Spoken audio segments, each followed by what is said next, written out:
윤석열 전 대통령의 내란 우두머리 혐의 형사 재판이 오늘부터 본격적으로 시작됐습니다. 헌법재판소의 파면 결정으로 자연인이 된 지 열흘 만에 법정에 출석한 윤 전 대통령은 80여 분 동안 직접 발언에 나서 혐의를 부인했는데요. 현장 연결해 자세히 알아보겠습니다. 민소은 기자. 네, 서울중앙지법입니다. 네, 오늘 윤 전 대통령이 법정의 모습을 드러냈는데요. 출석 당시 상황 자세히 전해주시죠. 네, 윤 전 대통령은 오늘 오전 9시 50분쯤 417호 대법정의 모습을 드러냈습니다. 짙은 와인색 넥타이와 남색 정장 차림으로 피고인석에 앉은 윤 전 대통령은 머리를 깔끔하게 빗어넘긴 모습이었는데요. 오전 10시 재판이 시작되고 피고인의 신원을 확인하기 위한 인정신문이 이뤄졌습니다.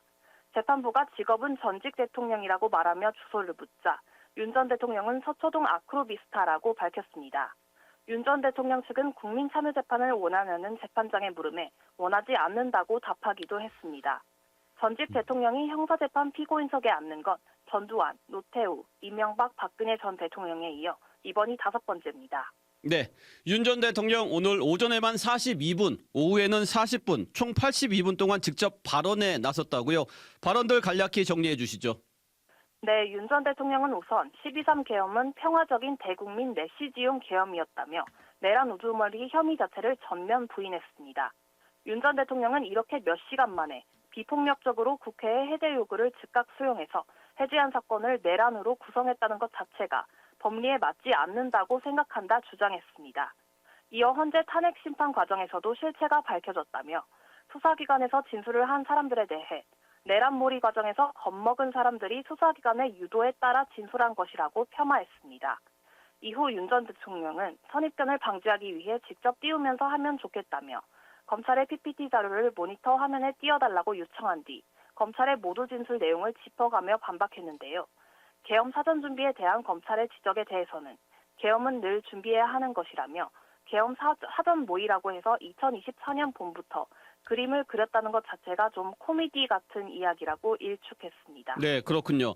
앞서 윤 전 대통령이 헌법재판소 탄핵 심판 과정에서 2시간짜리 계엄이 어디 있냐 이런 논리를 펼쳐왔는데 오늘도 비슷한 맥락이네요.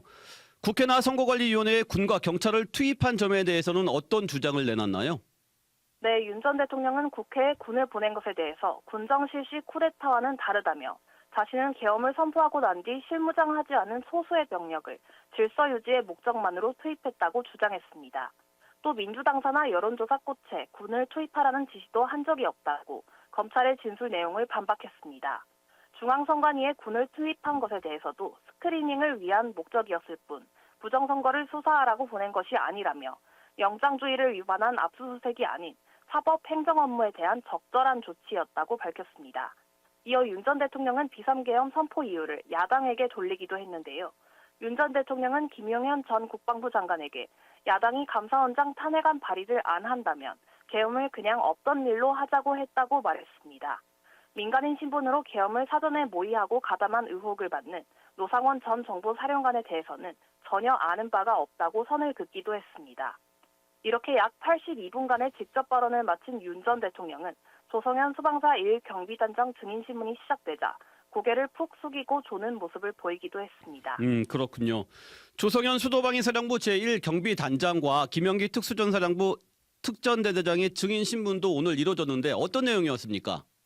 네, 조성현 단장과 김영기 대대장은 검찰 측이 신청한 증인으로 신문이 이뤄졌는데요. 조 단장은 비상계엄 당시 본청 내부에 진입해 의원들을 끌어내란 지시를 받은 게 맞냐는 검찰 측 질문에 그렇다고 답변했습니다. 윤 전 대통령은 증인신문 도중 끼어들어 그 증인이 오늘 나와야 했는지 이해가 안 된다. 정치적 의도가 있다고 반발하기도 했습니다. 네, 정치적 의도가 있다. 좀 이해가 안 가네요. 내란 우두머리 혐의를 전면 부인하는 모습인데 앞선 헌법재판소의 대통령 파면 결정과도 좀 괴리가 있는 것 아닙니까? 네, 맞습니다. 지난 4일 헌재는 파면 결정문에서 경고성 계엄에 불과하다는 윤 전 대통령의 주장은 계엄법상 성립하지 않으며 국회에 병력을 투입해 군인들과 일반 시민들이 대치하게 한 것 또한 위헌 위법한 행위였다고 봤습니다. 또 선관위에 대한 압수수색에 대해서도 영장주의를 위반한 것이라고 판단한 바 있는데요.